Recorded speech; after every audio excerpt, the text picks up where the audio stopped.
Salam, salam sejahtera dalam kasih Tuhan Yesus Kristus.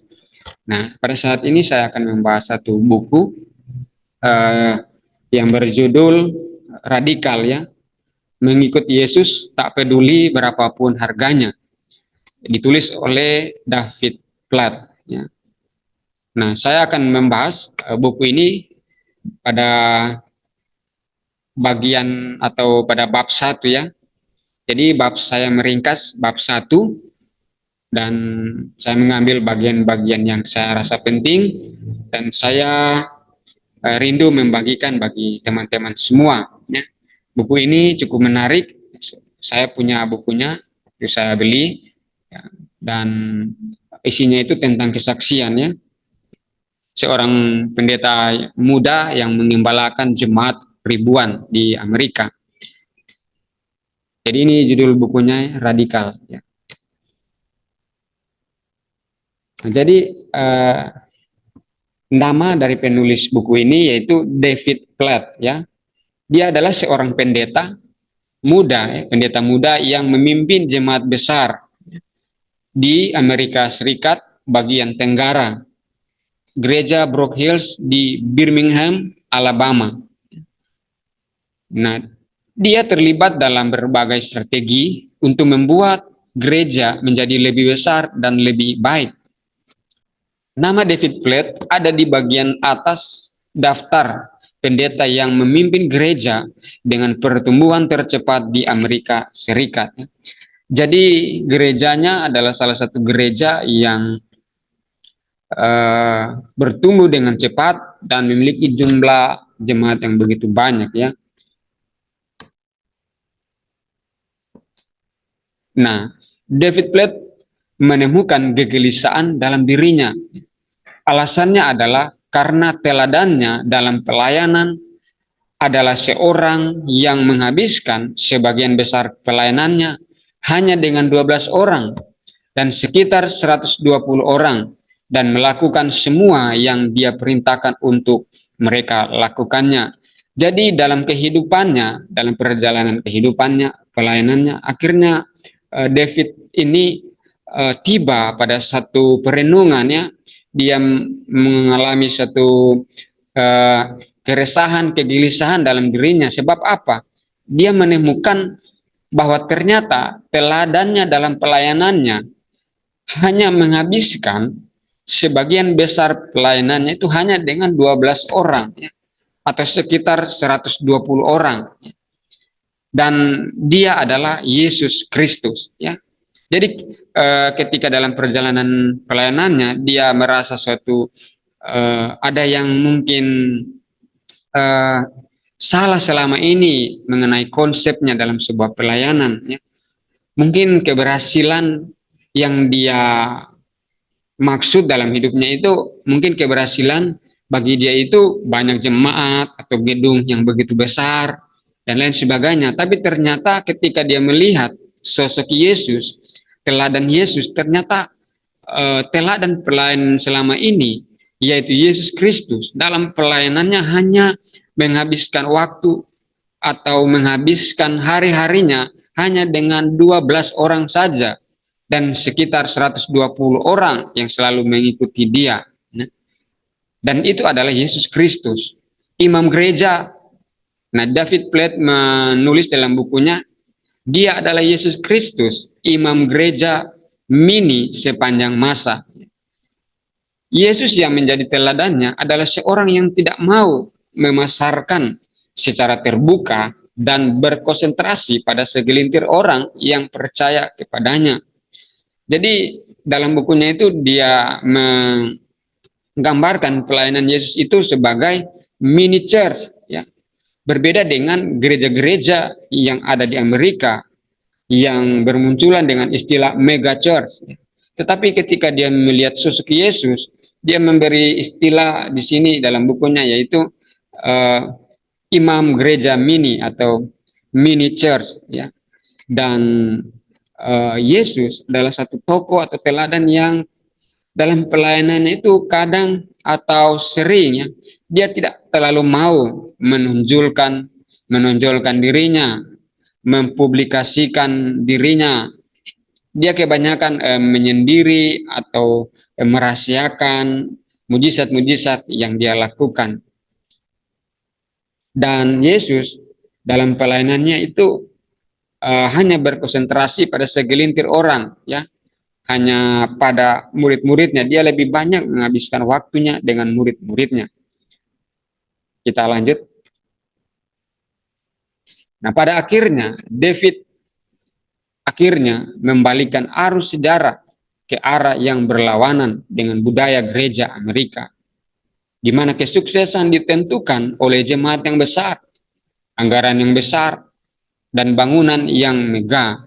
Akhirnya David merubah arah, dia melawan arus yang selama ini definisi keberhasilan gereja di Amerika itu atau budaya gereja di Amerika itu, di mana keberhasilan atau kesuksesan itu dinilai dari jemaat yang banyak atau anggaran yang besar atau bangunan yang megah yang dihiasi dengan begitu indah dengan fasilitas-fasilitas yang mewah.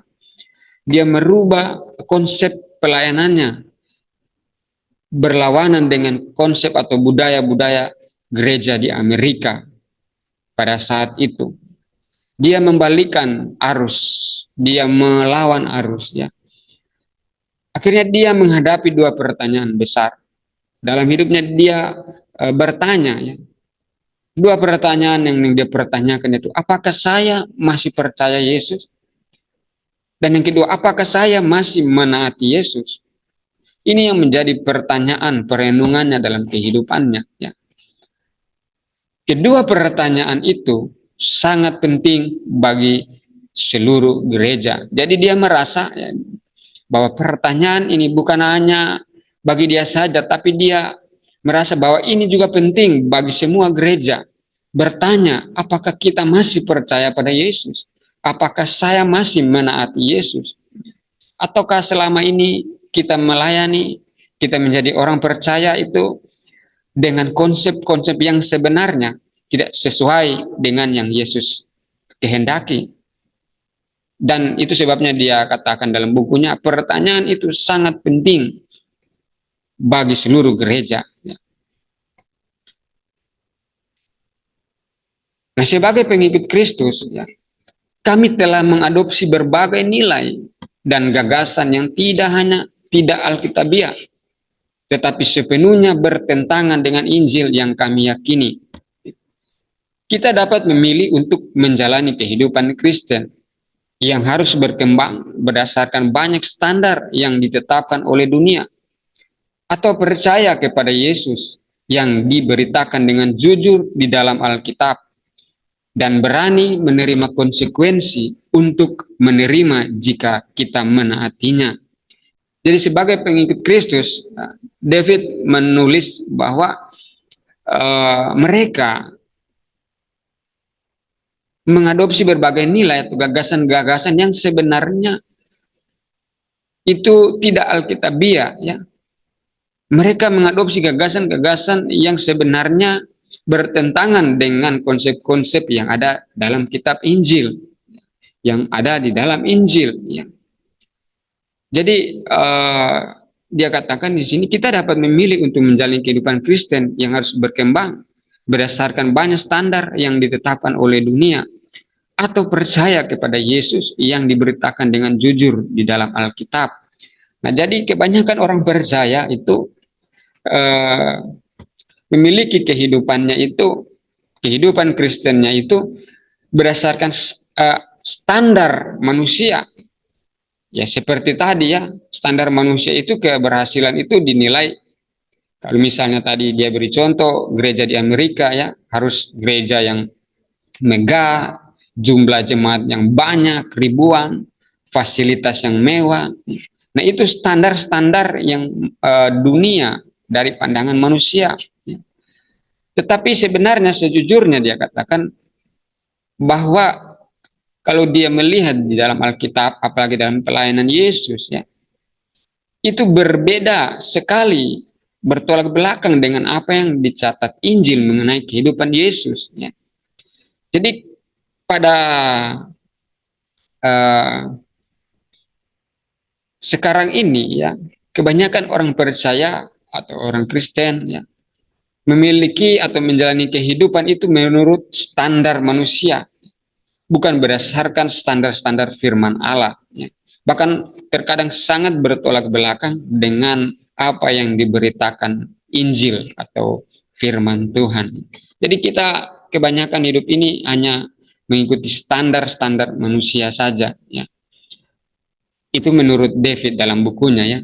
Lalu dia menulis lagi begini, kebahagiaan kita dalam hidup dan keberhasilan gereja tidak berasal dari apa yang dianggap paling penting oleh dunia, tetapi dari fakta bahwa kita secara radikal menyerahkan segalanya kepada Yesus. Ya. Jadi kebahagiaan kita dalam hidup dan keberhasilan gereja itu ya tidak berasal dari apa yang dianggap penting oleh dunia. Nah, seringkali kita ingin berhasil, bahagia itu ya seperti tadi ya, menuntut atau mengikuti standar dunia, apa yang diinginkan dunia. Ya. Seringkali kita terjebak di dalam konsep ini ya, keberhasilan itu selalu mengikuti apa yang diinginkan dunia, pandangan dunia. Tetapi dari fakta bahwa kita secara radikal menyerahkan segalanya kepada Yesus. Jadi sebenarnya menurut dia keberhasilan atau kebahagiaan yang bukan menurut dunia, yaitu bahwa kita secara radikal menyerahkan segalanya kepada Yesus. Nah, ini standar kebahagiaan, keberhasilan yang sebenarnya sulit. Karena di mana keberhasilan dan kebahagiaan menurut dunia itu kita memiliki banyak segalanya. Kita punya uang, kita punya gereja megah, kita punya karir yang berhasil, kita punya pengikut yang banyak, nama yang terkenal dan lain sebagainya. Nah, seringkali standar keberhasilan kebahagiaan dunia itu ya seperti itu. Tetapi faktanya bahwa menurut David Platt ya dalam bukunya ini, bahwa keberhasilan dan kebahagiaan itu sebenarnya yaitu bagaimana ketika kita menyerahkan segalanya kepada Yesus ya. Kita menanggalkan segala kebanggaan kita, segala apa yang kita miliki, dan kita mengikuti Yesus. Nah, ini yang disebut dengan kekristenan yang radikal, menyerahkan segalanya dan mengikuti Yesus ya. Atau menggunakan segala apa yang kita miliki dan kita berikan untuk pelayanan kita kepada Yesus. Nah, ini sebenarnya suatu standar yang sangat-sangat berat untuk kita lalui, tapi itulah harga yang harus kita bayar ketika kita mengikut Yesus ya. Ini yang disebut dengan radikal menurut David Platt. Ya, kita lanjut ya. Nah, di dalam bukunya itu dia menulis begini ya. Di tengah air mata para pemimpin gereja yang menderita atas berdirinya gereja Tuhan, mereka tidak bisa tidak berkumpul dan berdoa bersama. Jadi ada satu peristiwa di mana dia melihat ada beberapa pemimpin-pemimpin gereja yang bertemu dan mereka situ berdoa dan menangis karena penderitaan yang mereka alami ketika mereka merintis pelayanan, mendirikan gereja Tuhan, dan lain sebagainya. Dia melihat kerinduan para pengikut-pengikut Kristus pada saat itu. Mereka tidak bisa kalau tidak berkumpul dan berdoa bersama. Ya. Dan dia merindukan keadaan yang seperti ini, di mana ada pemimpin-pemimpin gereja yang radikal, dalam tanda kutip radikal dalam mendirikan gereja Tuhan ya. Mereka berkumpul dan berdoa bersama. Dan yang paling menarik di sini ialah mereka telah melepaskan karir mereka yang sukses, mempertaruhkan hidup mereka dan rela kehilangan segalanya untuk menyebarkan Injil.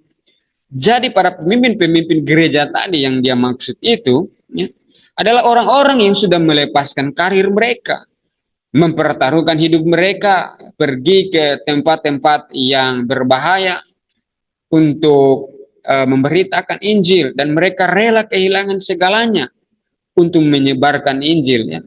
Karir pekerjaan mereka mereka tinggalkan dan pergi memberitakan Injil. Nah ini yang dia maksud tadi, konsep yang radikal mengikut Kristus. Ya, orang-orang yang rela meninggalkan segala sesuatunya untuk memberitakan Injil. Dan di sisi lain, banyak gereja yang berada di zona nyaman, telah kehilangan sesuatu yang radikal dalam imannya dan puas melayani diri sendiri. Sedangkan pesan utama kekristenan adalah penyengkalan diri. Jadi dia melihat di banyak tempat, banyak gereja-gereja yang berada di zona nyaman, ya, yang dia katakan telah kehilangan sesuatu yang radikal dalam imannya dan puas dengan pencapaian-pencapaian yang mereka sudah dapatkan. Dan menurut David, kekristenan itu adalah berbicara tentang penyangkalan diri. Artinya kita menanggalkan keinginan-keinginan duniawi kita, melepaskan keinginan-keinginan duniawi kita dan mengikut Yesus. Nah, jika kita ingin mengikuti Yesus, itu berarti menyerahkan segalanya, yaitu kebutuhan Anda, keinginan Anda, bahkan keluarga Anda. Saudara, teman-teman yang dikasih oleh Tuhan, ya, ketika kita mengikuti Yesus, ya, menurut David, kita artinya rela menyerahkan segalanya, keinginan kita, kesenangan kita, karir kita, dan lain sebagainya, bahkan keluarga kita. Ya. Nah ini sebenarnya suatu standar yang memang radikal. Itu sebabnya buku ini dia beri judul Radikal, ya. Dan standar ini adalah standar yang memang berat untuk dilakukan. Itu sebabnya disebut dengan radikal. Kita harus melepaskan segala kesenangan kita, kebutuhan kita, pekerjaan kita, keluarga kita, ya, untuk kita mengikut Yesus, untuk kita fokus mengikut Yesus dan memberitakan Injil. Ya. Itu yang dia maksud dengan radikal. Nah, meninggalkan segala sesuatu secara radikal berarti rela memikul salib dan melepaskan diri dari segala harta milik. Meninggalkan segalanya untuk menjadi muridnya adalah inti dari panggilan Yesus dalam Injil. Ganti kepastian dengan ketidakpastian. Ganti kepastian dengan kecemasan. Ganti kesadaran diri dengan penyangkalan diri. Jadi meninggalkan Yesus dan menjadi muridnya, ya, itu berarti menggantikan kepastian dengan ketidakpastian, ganti kepastian dengan kecemasan, ganti kesadaran diri dengan penyangkalan diri.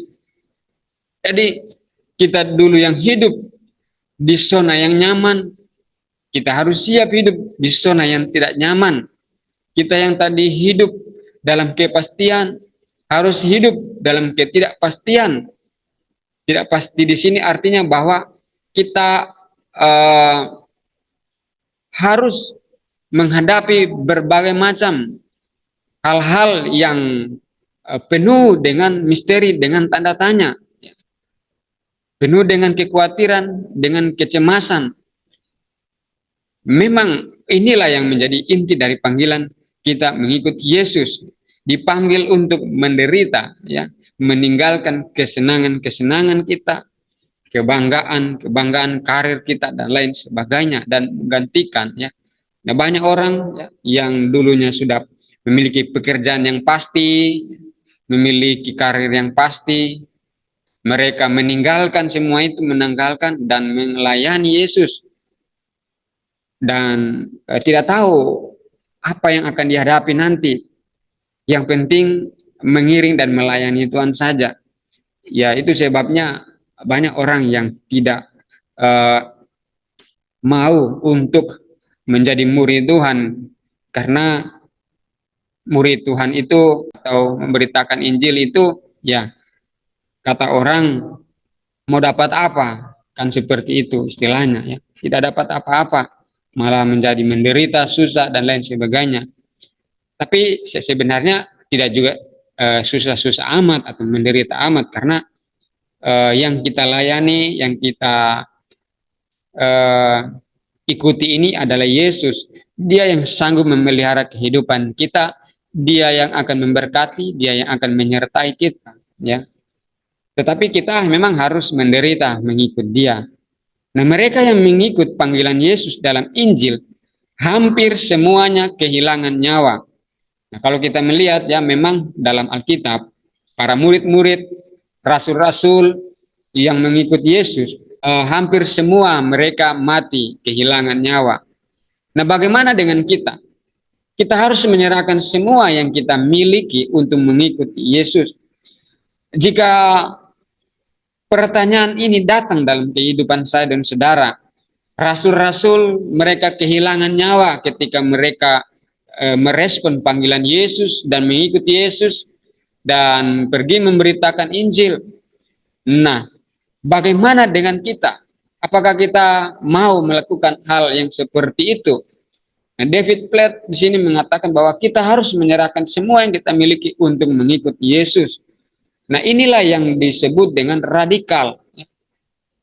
Kita harus mengasihi Yesus sedemikian rupa sehingga hubungan terdekat kita tampak tidak penting di dunia.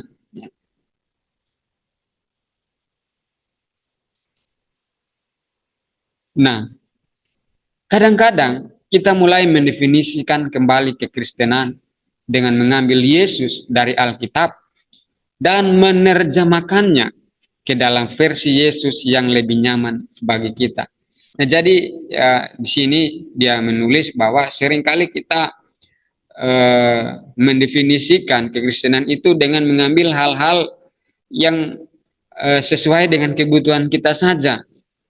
Kita mendefinisikan Yesus itu versinya kita, versi nyamannya kita, ya.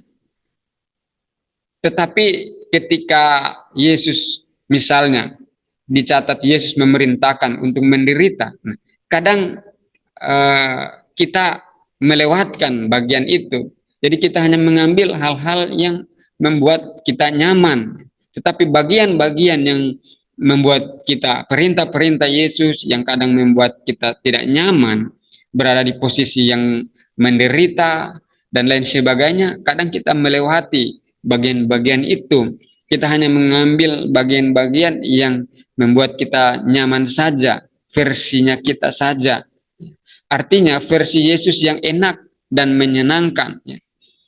Nah, seorang Yesus yang tidak peduli dengan materialisme, seorang Yesus yang tidak pernah meminta untuk membagikan semua yang kita miliki, kita membentuk Yesus menurut gambar kita. Jadi kita seringkali mendefinisikan ya, Yesus itu seperti seorang yang tidak peduli dengan materialisme, atau seperti orang yang tidak pernah meminta kita untuk membagikan semua yang kita miliki, ya.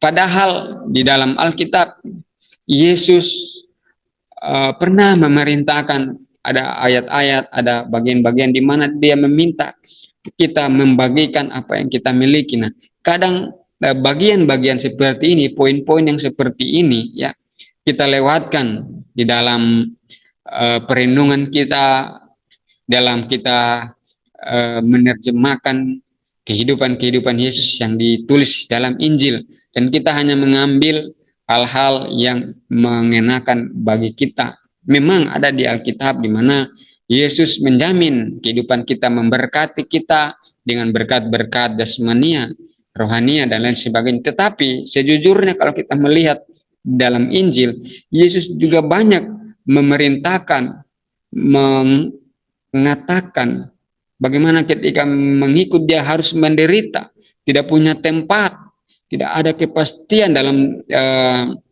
soal makanan dan lain sebagainya. Tetapi itulah kenyataannya. Yesus memang seringkali menuntut kita untuk melakukan hal-hal yang radikal di dalam kehidupan saya dan saudara. Jadi seringkali kita hanya membentuk Yesus itu menurut gambar kita. Artinya yaitu tadi ya, yang membuat kita nyaman, membuat kita senang. Tapi ketika ada hal-hal yang menderita, yang tidak nyaman, kadang kita melewatkan atau uh, ya melewatkan bagian yang itu. Ya. Jadi radikal itu ya kita harus hidup seperti Yesus ya, menurut David dalam bukunya Radikal ini.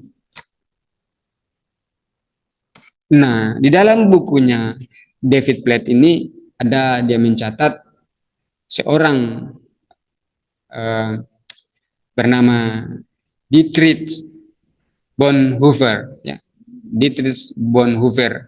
Dia menulis dalam bukunya The Cost of Discipleship bahwa panggilan pertama dari setiap pengalaman Kristiani adalah panggilan untuk meninggalkan semua ikatan dunia ini.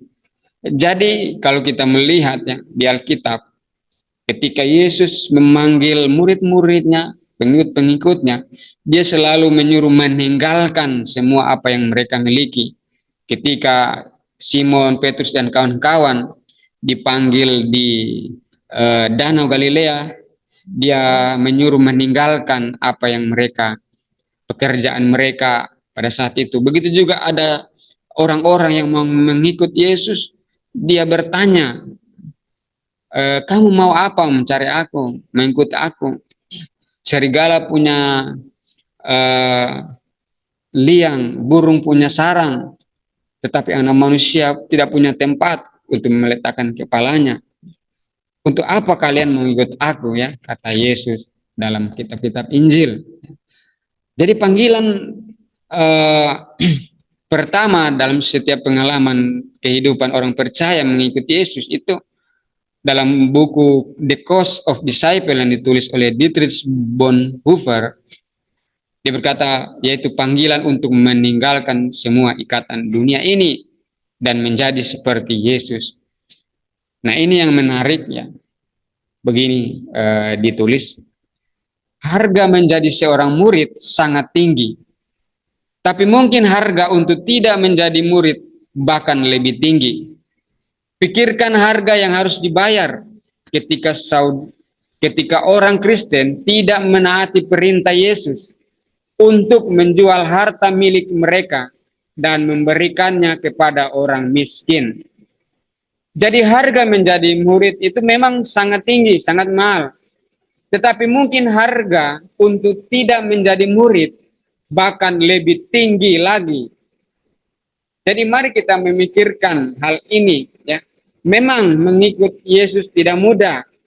Memang kita menjadi murid tidak mudah. Tetapi menjadi murid itu ada berkat, ada janji-janji yang Tuhan akan berikan. Tetapi mungkin harga untuk tidak menjadi murid bisa jadi lebih tinggi lagi daripada menjadi murid. Nah, pesan yang Yesus berikan kepada pemuda kaya untuk meninggalkan harta miliknya dan memberikan kepada orang miskin. Pergilah, jual apa yang kamu miliki dan berikan kepada orang miskin, dan kamu akan memiliki harta di surga. Jika kita tidak hati-hati, kita mungkin salah paham. Jika kita mengabaikan pernyataan Yesus yang radikal ini, kita mulai berpikir bahwa Yesus tidak menginginkan yang terbaik bagi kita. Jadi ketika Yesus memanggil kita dan mengatakan untuk meninggalkan apa yang kita miliki, bukan berarti dia menginginkan kita untuk memiliki yang tidak baik, tetapi dia menginginkan kita untuk mendapatkan yang lebih baik lagi, yang terbaik dibanding apa yang kita dapatkan di dunia ini. Jadi bukan berarti dia menginginkan kita supaya mendapatkan hal-hal yang tidak baik ketika dia menyuruh kita meninggalkan segala sesuatu kita. Justru dia mau kita mendapatkan yang lebih daripada itu, yang lebih baik daripada itu ketika kita mengikuti Yesus. Yesus menginginkan yang terbaik bagi kita. Jadi, kita menjauh dari Yesus yang menyatakan Alkitab, berarti kita menjauh dari harta yang kekal.